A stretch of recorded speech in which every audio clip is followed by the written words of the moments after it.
Tengan un muy feliz sábado, queridos hermanos. Dios les bendiga y en esta mañana de sábado estoy muy agradecido nuevamente con el Señor por permitirme poder compartir con ustedes el pan necesario, el pan espiritual. Vamos a continuar con un tema que habíamos visto la última vez que estuve yo, la anteúltima vez, sobre el santuario, ¿sí? Es un tema muy solemne, de mucha importancia para nuestra firmeza espiritual. El tema de hoy tiene por título El camino hacia la gloria. El camino hacia la gloria. Nosotros habíamos visto en el tema anterior, en la predicación anterior que tuve, habíamos visto la puerta de entrada del santuario, ¿sí? Que esa puerta tenía 4 colores, ¿sí? No tenía más colores, tenía 4 colores, es decir, que esa puerta, el índice de un libro, ¿sí? Que nos explica qué es lo que contiene todo eso, ¿sí? Los índices nos dicen, bueno, acá este libro contiene tanto, no sé, la Biblia, por ejemplo, tiene el índice, contiene tantos libros, ¿sí? Bueno, la puerta de entrada del santuario nos informa lo que contiene y está expresado en los colores, que nosotros ya lo habíamos visto. Tenía el color azul, que es el color de la ley, la justicia de Dios. Tenía el color rojo, que era el color de la misericordia, ¿sí? Expresaba la misericordia en la sangre de nuestro Señor. Tenía el color púrpura, que es una mezcla de justicia y misericordia, es decir, azul con rojo. Y tenía el blanco, la pureza, las acciones justas de los santos, la justicia de Cristo. En ese tema habíamos visto esa puerta de entrada que decía la palabra de Dios que esos colores eran para que nosotros no sigamos los caprichos de nuestro corazón, ¿sí? Porque el mundo quiere vivir hoy en día un cristianismo caprichoso, es decir, no me gusta esto, lo que Dios me ofrece, yo quiero de otra manera. No, hay una condición y eso es lo que vamos a encontrar en el santuario. Encontramos justicia, encontramos misericordia, encontramos la pureza, ¿sí? Lo que es en el blanco. Entonces vamos al primer texto, hermanos. En el camino hacia la gloria, esa puerta de entrada era el Señor Jesucristo, no hay otra puerta de entrada. El primer texto es San Juan capítulo 17, versículo 1. ¿Qué es lo que nos dice? San Juan 17, 1. Nos dice el Señor: después de hablar estas cosas, Jesús levantó los ojos al cielo y oró diciendo: Padre, ha llegado la hora, glorifica a tu Hijo para que Él te glorifique a ti. El camino hacia la gloria. ¿Cuál es esa gloria? Esa gloria es la presencia de Dios que habíamos perdido, que el ser humano perdió, ¿sí? El camino, el paso a paso por cada parte del santuario nos va haciendo entender el Evangelio y nos va aproximando cada vez más hacia la gloria, que es el carácter del Padre, ¿sí? Por eso el Señor Jesucristo dice: ha llegado la hora, glorifica a tu Hijo para que Él te glorifique a ti.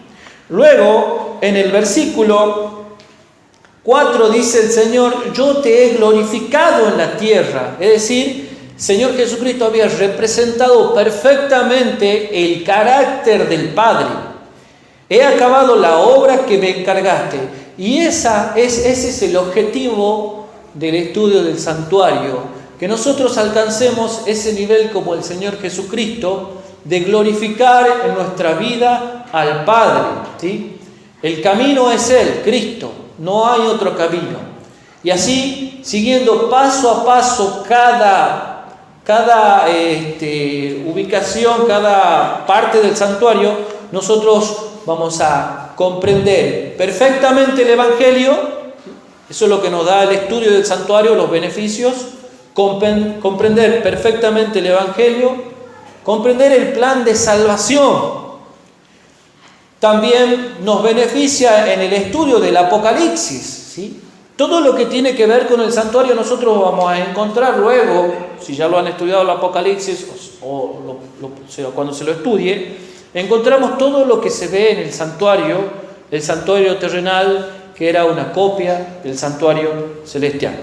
Bueno, el objetivo es glorificar al Padre. Ahora sí, vamos a pedirle a Luciano que nos comparta las imágenes para que lo hagamos en forma práctica, ¿sí? Para que es un repaso de 5 minutos solamente, en donde nosotros tenemos el campamento que estaba rodeado por cortinas blancas, ¿sí? Que se llamaba atrio o patio exterior, ¿sí? El atrio, ¿sí? Vamos a ir, ahí está. Entonces nosotros tenemos el atrio, que es el patio, la puerta de entrada, ¿sí? Que está hacia el este. ¿Por qué hacia el este? Porque da la espalda al sol. Que no caigamos en la adoración, el Señor había dado todos esos detalles. Entrábamos, nos topamos con esa puerta de entrada que tenía los 4 colores que ya lo estudiamos nosotros, y nos encontramos con el primer mueble, ¿sí? Que sería este que está acá, el altar del sacrificio o altar del holocausto, ¿sí? Luego de ese altar, de ese primer mueble, nosotros nos encontramos con una fuente, ¿sí? Fuente o lavacro, ¿sí? O pila de bronce, figura también en la Biblia, que contenía agua y era donde los sacerdotes se lavaban, ¿sí? Pasando ese paso, nosotros nos encontrábamos acá ya para el santuario propiamente dicho, que eran 2 habitaciones. Una se llamaba lugar santo y la última habitación se llamaba lugar santísimo. En el lugar santo habían 3 muebles, ¿sí? Nosotros a la derecha tenemos la mesa con los panes de la presencia, hacia la izquierda teníamos el candelabro de 7 brazos, hacia el centro teníamos el altar del incienso y finalmente donde se manifestaba la gloria de Dios, que era el arca del pacto, con querubines labrados, y dentro estaba la santa ley del Señor. Cuando nosotros pasamos el altar, la fuente o lavacro, nos topábamos con la puerta del santuario propiamente dicha. Es decir, esquemáticamente sería la segunda puerta, pero en la Biblia la llama el primer velo, es decir, la puerta ya hacia el lugar santo. En esa puerta nosotros tenemos 5 columnas, ¿sí? Esas 5 columnas tienen una aplicación, ¿sí? Pero ya vamos ahí. Vamos a pasar a las otras imágenes, Luciano, para que terminemos con esta parte de la gráfica. Ahí está nuevamente, ¿sí? Vamos a pasar a la otra. Ahí está, digamos, las imágenes del campamento rodeado por las cortinas. Los techos del santuario tenían 4 colores también. Es hermoso poder estudiarlo. Sigamos con la otra. Aquí tenemos el arca del pacto, el último mueble donde se manifestaba la gloria de Dios, la presencia de Dios, y el sacerdote intercedía. Ahí tenemos las 5 columnas de entrada. Tienen un propósito, ¿sí? Hacia el lugar santo. 5 columnas. Las otras, a ver, tenemos entonces, esta ya la vimos. Ahí está, este es el altar del sacrificio, el primer mueble. Hacemos uno más. Tenemos la fuente o lavacro. Acá tenemos la mesa con los panes de la presencia, que tenían 12 panes, el candelabro de 7 brazos, que irradiaba luz, y tenemos el incensario de oro, ¿sí? Muy bien, creo que esas son las imágenes, ¿no? Bien. Ahora sí, todos estos muebles, hermanos, tienen un propósito en nuestra vida, tienen un propósito. Y vamos a ir a el libro de... Primeramente vamos a entender lo que es el altar de sacrificio, qué es lo que representa. Cuando yo ingreso al santuario, paso por la puerta esa que tiene cuatro colores, tengo que entrar con una víctima, un cordero, ¿sí? Ese cordero representaba a nuestro Señor Jesucristo. Si no ingresamos con ese cordero, nosotros no podemos entrar al santuario por nuestros medios. Necesitamos de un sustituto, ¿sí? Eso representa cuando nosotros elegimos al Señor Jesucristo como nuestro Salvador. Entonces, si ya ustedes eligieron al Señor Jesucristo como su Salvador, pueden ingresar al santuario. Nosotros entramos al santuario y nos topamos con el altar del sacrificio, ¿sí? El cordero debe ser muerto, desgollado, el sacerdote tomaba la sangre. Nosotros tenemos que traspasar nuestros pecados, confesar nuestros pecados y depositarlos en el cordero. Y finalmente es derramada la sangre en nuestro lugar a nuestro favor, ¿sí? ¿Qué significa el altar de sacrificio? Representa la muerte de nuestro Señor Jesucristo, ¿sí? Representa el perdón ofrecido hacia nosotros, ¿sí? En ese sacrificio se derrama una sangre, y en ese derramamiento de sangre nosotros no tenemos ningún mérito, ¿sí? Muchos no comprenden la salvación y piensan que el ser humano, el cristiano, tiene mérito. El ser humano no tiene mérito, el cristiano no tiene mérito. El mérito está en la sangre derramada, ¿sí? Entonces, cuando yo creo por la fe, acepto esa sangre derramada por mí, el Señor me perdona, me justifica.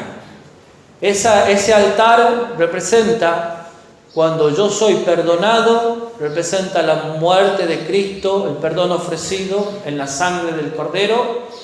Y cuando yo soy perdonado y soy justificado por la fe, ¿sí? Entonces nosotros nos tenemos que hacer un análisis para que veamos que no hay gloria en nosotros. La sangre no es nuestra, es de Cristo.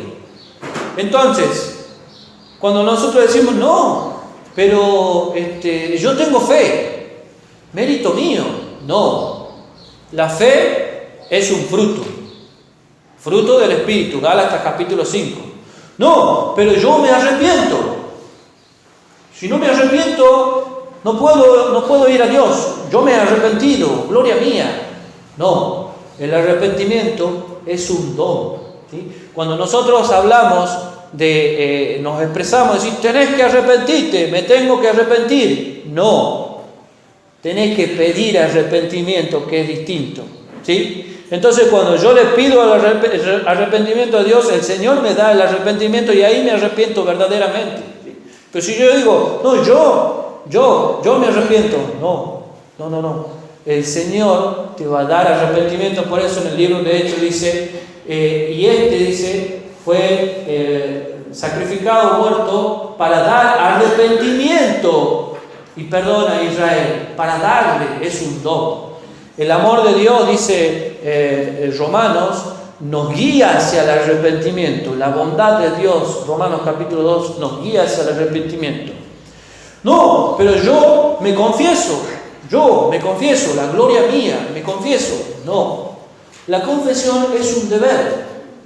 Es un deber. ¿Qué significa es un deber? Un deber es como si fuera que nosotros somos padres y tenemos el deber, la obligación de alimentar a nuestros hijos. ¿Hay mérito? No, sí es nuestro deber, ¿sí? Entonces, la fe es el fruto del Espíritu, el arrepentimiento es el don de Dios, la confesión es un deber. ¿Hay mérito? No. Por eso, la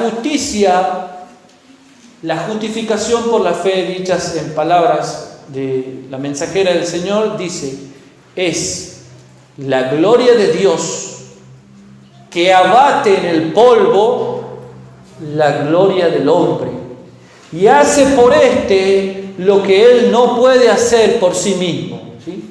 Entonces, cuando vamos ante la presencia de Dios, tenemos que ir humillados de rodillas y con la cabeza, la cara en el suelo, en el polvo, porque estamos ante la gracia del Señor, la misericordia. Cuando nosotros entendemos que el Señor nos ha perdonado, damos el siguiente paso. El siguiente paso, después del altar de sacrificio, nos encontramos con la fuente o lavacro, donde ya dijimos que los sacerdotes tenían que lavarse las manos, limpiarse las manos, los pies, para poder ingresar al lugar santo, es decir, ya más cerca de la presencia de Dios, ¿sí? ¿Y eso qué es lo que representa? En esa fuente contenía agua. Representa primeramente la muerte y resurrección de nuestro Señor Jesucristo, es decir, la nueva vida, ¿sí? Y también representa al bautismo. El Señor Jesucristo fue dándonos ejemplos paso a paso y Él no tenía necesidad de bautizarse, sin embargo, Él se bautizó, ¿sí? Y entonces representa en nosotros, en nuestra vida, cuando nosotros damos el paso del bautismo, ¿sí? Ahora, vamos a ver en el libro de Éxodo, el capítulo 30, algo que es muy importante. Éxodo, el capítulo 30, el versículo 21, nos dice así.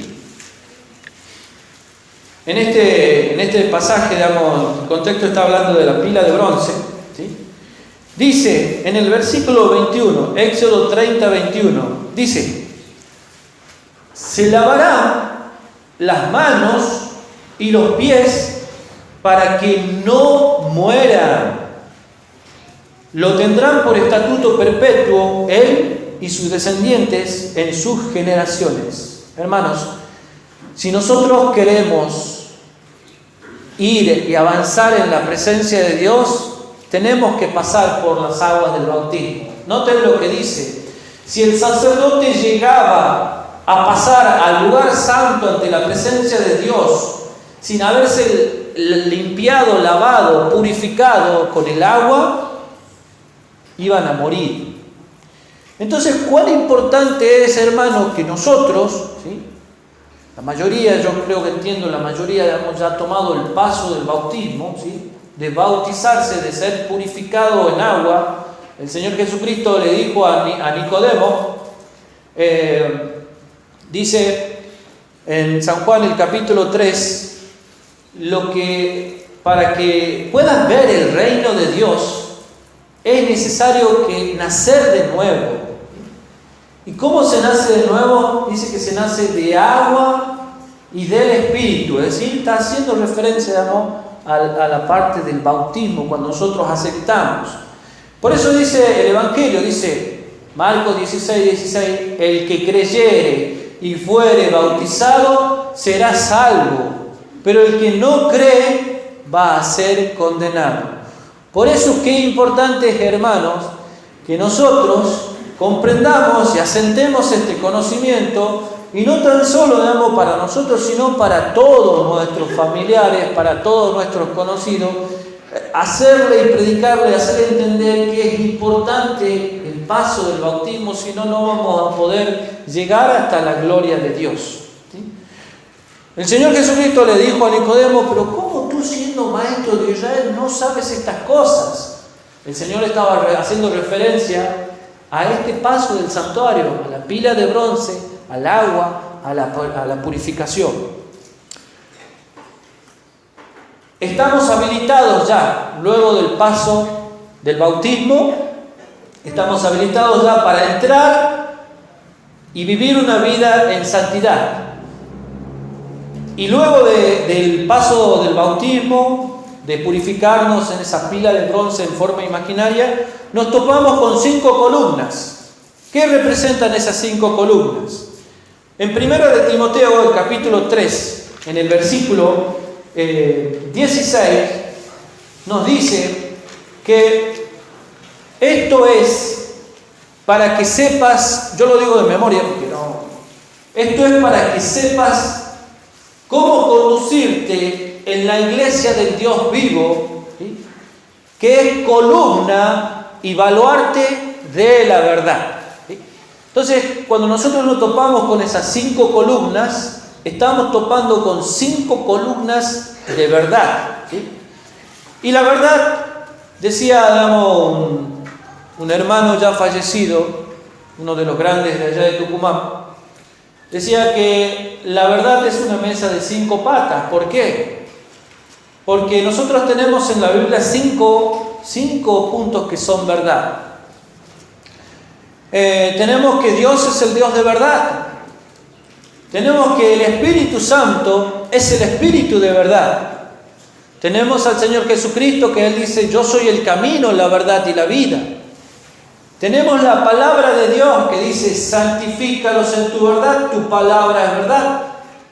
Y por último, tenemos la ley de Dios, que el Señor nos dice en el Salmo 119, 142, dice, tu justicia es justicia eterna y tu ley la verdad.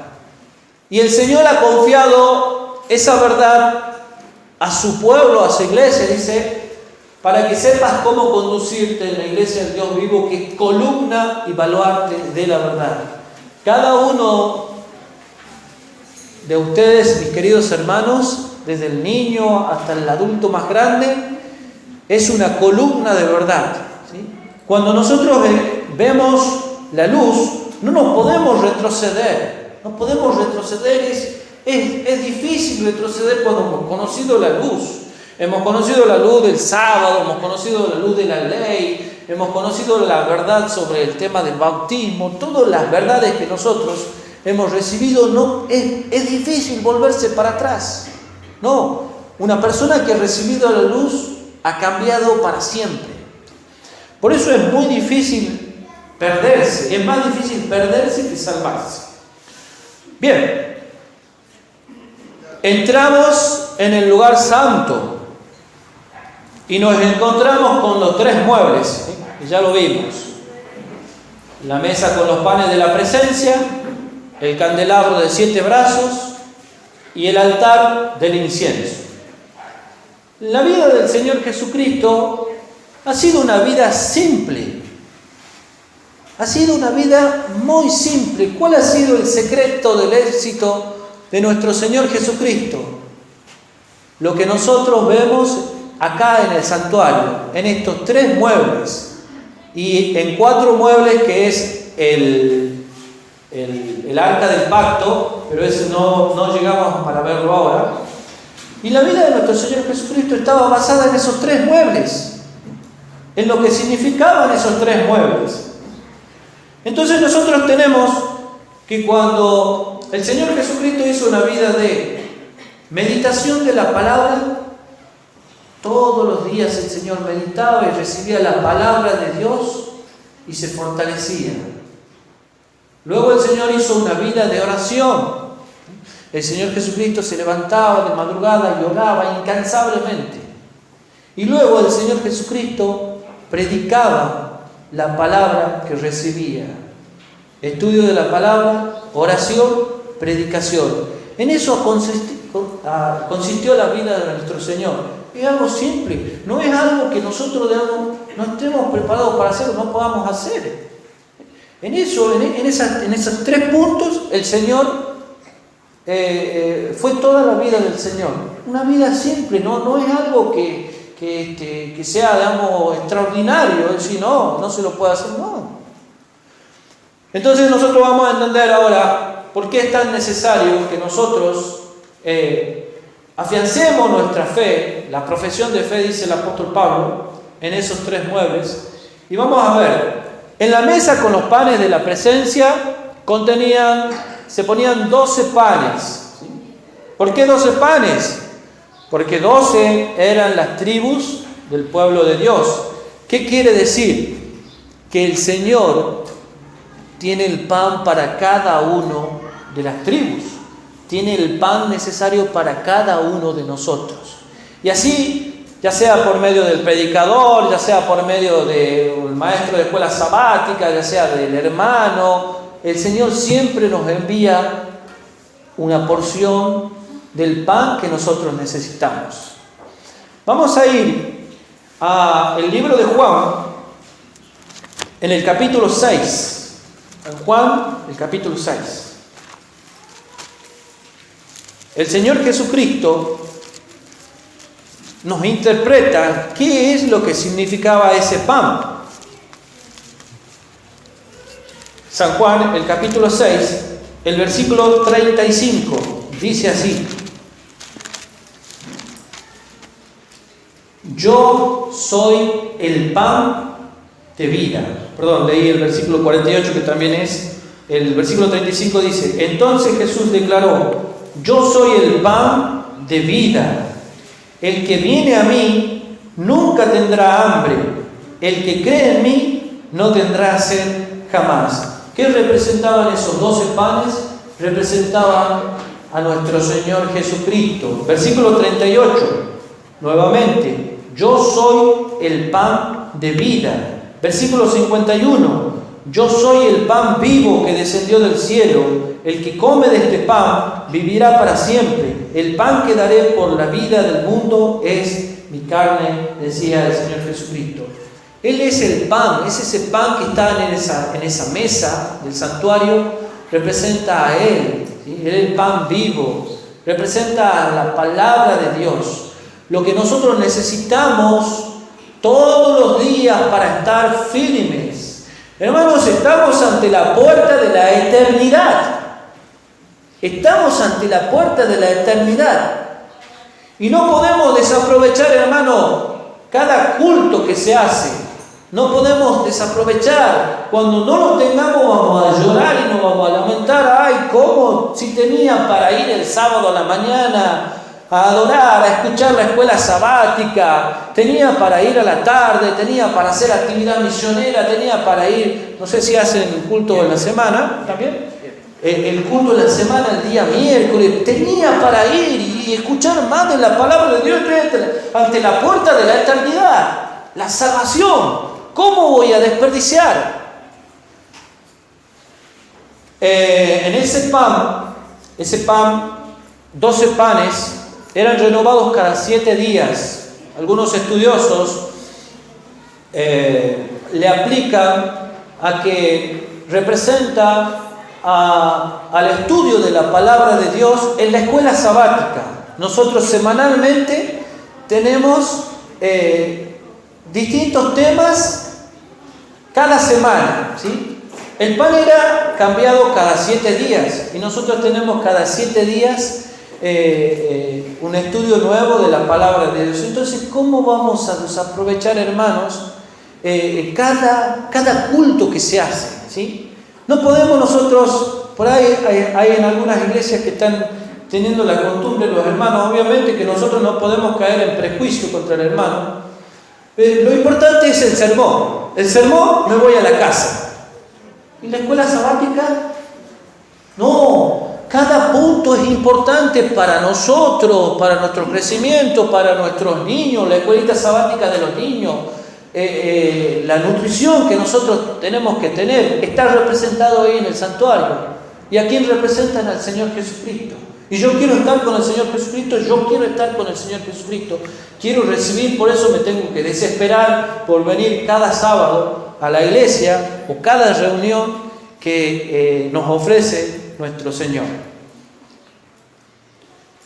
Cuando nosotros pasamos hacia la derecha en el santuario, nosotros encontramos un candelabro de 7 brazos. Ese candelabro de 7 brazos es muy hermoso poder estudiarlo minuciosamente. No sé si Luciano lo puedes poner, yo lo voy a describir. Ese candelabro irradiaba luz, iluminaba el santuario. Y en ese candelabro tenía unos conductos donde se depositaba el aceite. Ahí está. Se depositaba el aceite. Y tenía una forma especial, el Señor lo mandó a construir, que tenía, digamos, la forma de los brazos, tenía manzanas, tenía una manzana y tenía, digamos, hojas de almendro. Entonces estaba, digamos, una obra de artífice. El Señor le dijo: mire, lo van a construir así, va a tener una caña central, va a tener manzanas va a tener hojas de almendro, flor de almendro.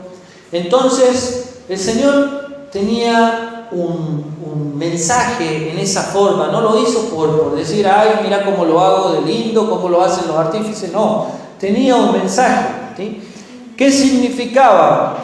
¿Qué significaba ese candelabro? Ese candelabro significa la luz, significa la predicación.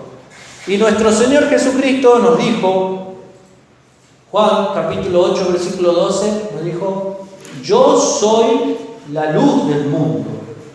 ¿A quién representaba ese candelabro? Al Señor Jesucristo. Él era la luz del mundo, ¿sí? Y esa luz la ponía arriba, donde todos la puedan ver. El Señor era luz, luz de la palabra, luz del Evangelio, luz de la salvación. Pero ahora el Señor Jesucristo no se queda con esa gloria que Él tiene, sino que nos dice, en Mateo el capítulo 5, versículo 14, dice, vosotros sois la luz del mundo.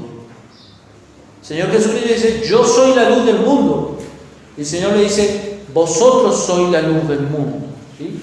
Una ciudad, dice, alta no se puede esconder, una luz no se enciende ni se pone debajo de la mesa, no, se la levanta para que todo el mundo la vea. Y nosotros tenemos la luz de la salvación, el poder del Evangelio. Vamos a buscar en el libro de Proverbios, el capítulo 25, el versículo,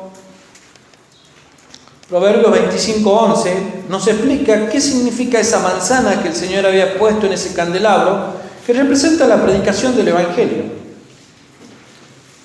Proverbios, el capítulo 25, el versículo 11. Proverbios 25:11 dice así: manzana de oro, el marco de plata, es la palabra dicha a tiempo. ¿Qué significa esto? Que cuando nosotros vayamos a predicar el Evangelio, tenemos que dejar que el Señor nos dé la palabra, no nosotros hablar, sino que sea la sabiduría y la palabra de Dios, y hablarla, dice acá como dice, dicha en el tiempo, como conviene o en el tiempo. Eso es lo que significa esa manzana. Por eso el Señor había hecho que lo labren como tenía formas de manzana de ambos en los brazos. Y luego, ¿qué significaba el almendro? Vamos a ir a Jeremías, el capítulo 1. Jeremías, el capítulo 1, el versículo 11 y 12.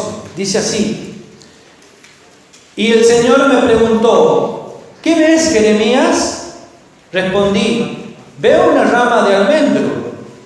Me dijo el Señor, bien has visto, porque yo apresuro mi palabra para cumplirla. ¿Qué significa este almendro? El almendro es uno de los primeros árboles que florecen, ¿sí? Le aventaja a todos, entonces se apresura. Por eso el Señor lo toma y lo pone ahí en el mueble del santuario, en el candelabro, para representar a aquellos que apresuran los pies para predicar el Evangelio. Esto lo dice en el libro de Romanos, el capítulo 10. Son bienaventurados aquellos hermanos que se adelantan, se apresuran a predicar el Evangelio, a predicar a tiempo y fuera de tiempo. Romanos, el capítulo 10, el versículo 14 y 15 dice así: pero ¿cómo invocarán a aquel en quien no han creído? ¿Y cómo creerán en aquel de quien no han oído? ¿Y cómo oirán sin haber quien les predique?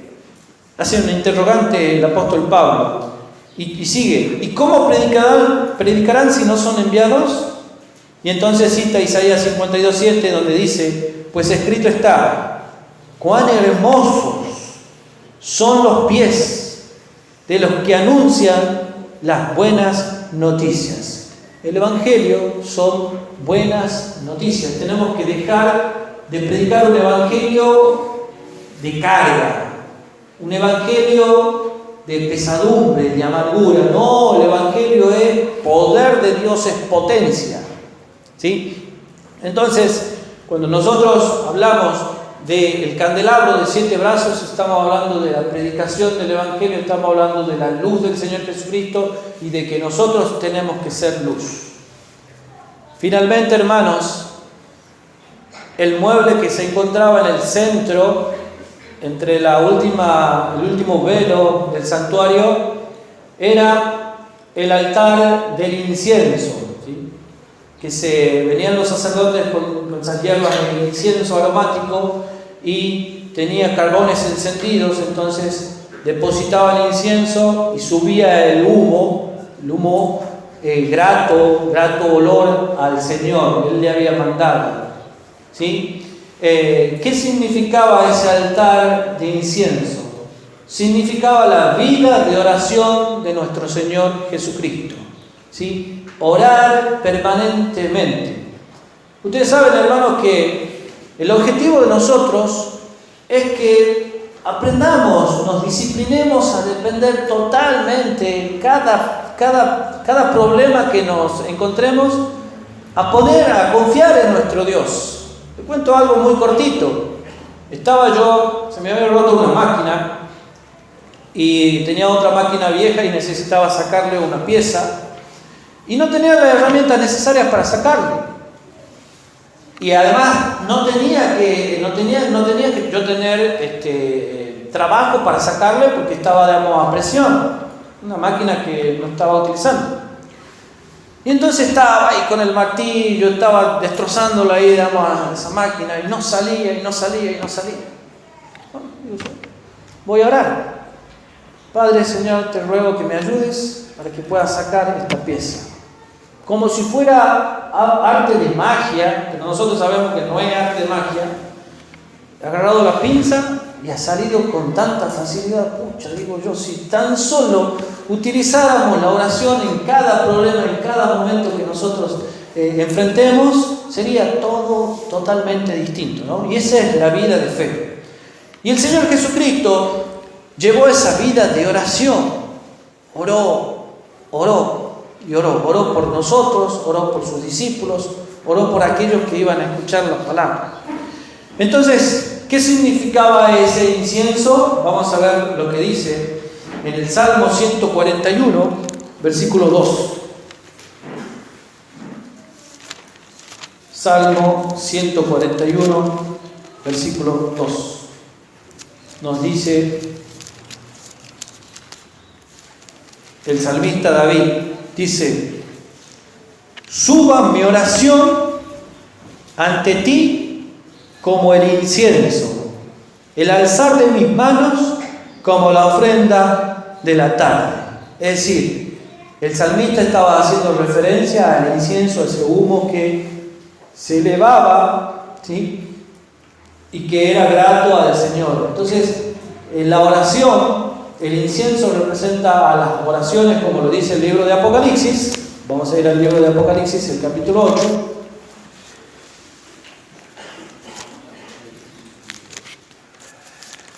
En el versículo 3 nos dice así: otro ángel con un incensario de oro vino y se paró junto al altar. Era el altar de oro, ¿sí? Está, digamos, el profeta lo ve ahí en el cielo, y le dieron mucho incienso para que lo ofreciera con las oraciones de todos los santos sobre el altar de oro que estaba ante el trono, ¿sí?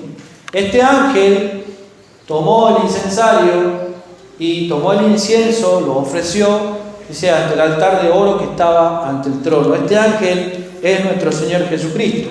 Y más específicamente, nos dice en Apocalipsis, el capítulo 5, en el versículo 8, nos dice así: cuando tomó el libro, los 4 seres vivientes y los 24 ancianos se postraron ante el Cordero. Cada uno tenía un arpa y una copa de oro llena de incienso, que son las oraciones de los santos.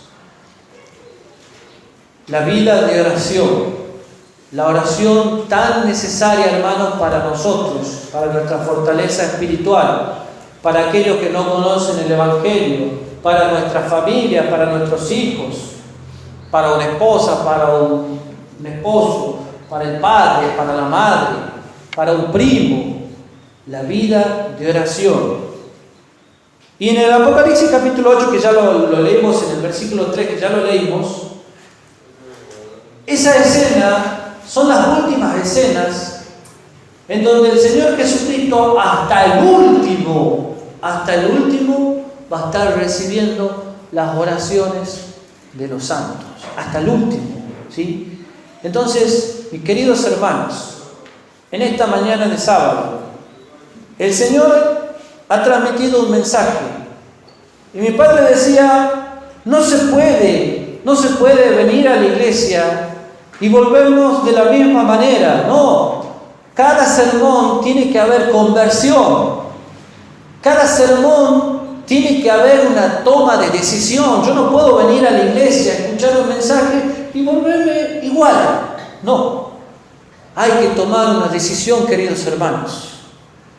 Y en esa decisión en esta mañana es de reforzar el estudio de la palabra, de buscar la forma de predicar el Evangelio, que eso nos ayuda a nosotros, de continuar y perseverar en la oración. Entonces, en esta mañana de sábado, mis queridos hermanos, yo les voy a pedir que si ustedes han decidido y le ha llegado el mensaje de seguir el camino del Señor, el camino de Cristo, que ya lo han decidido, ya lo han aceptado, de volver a elegir, de volver a aceptar el estudiar la palabra, el orar, el predicar el Evangelio, ¿sí? En esta mañana de sábado nosotros tenemos que tomar esa decisión. Así que, perdón, damos por la liturgia, pero yo les voy a pedir a aquellos que tomen esa decisión, que se pongan de pie, hermanos, y vamos a orar. Vamos a orar para que el Señor nos ayude, para que el Señor nos fortalezca y finalmente demos el paso que es a la gloria de nuestro Padre. Vamos a orar. Padre eterno, Señor, te damos gracias por el mensaje de tu palabra. Te damos gracias, Señor, porque tú nos diste ejemplo de la vida de santidad que tenemos que vivir. Una vida de fe, como tú, Señor, la desarrollaste. Te damos gracias, Señor, porque tenemos el privilegio de estudiar semanalmente la palabra de Dios, de recibir un mensaje. Te damos gracias, Señor, porque nos da la posibilidad de poder predicar, Señor, a los que no te conocen, la luz, el poder de la salvación. Te damos gracias, Señor, porque nos permites poder comunicarnos contigo para poder recibir poder, Señor, y tener fuerza para salir a predicar y dar el último pregón y el último mensaje. Padre Santo, yo te ruego, te rogamos por estos mis hermanos de Concepción, que tú los bendigas, Señor, los fortalezcas, y al salir de acá, Señor, se vayan convencidos y decididos a fortalecer su vida espiritual para salud de ellos, de sus hijos, Señor, y de los que aún no te conocen. Nos encomendamos, Señor, en tu poder, en tu Santo Espíritu. En el nombre de Jesús te lo pedimos y te damos gracias. Amén, Señor.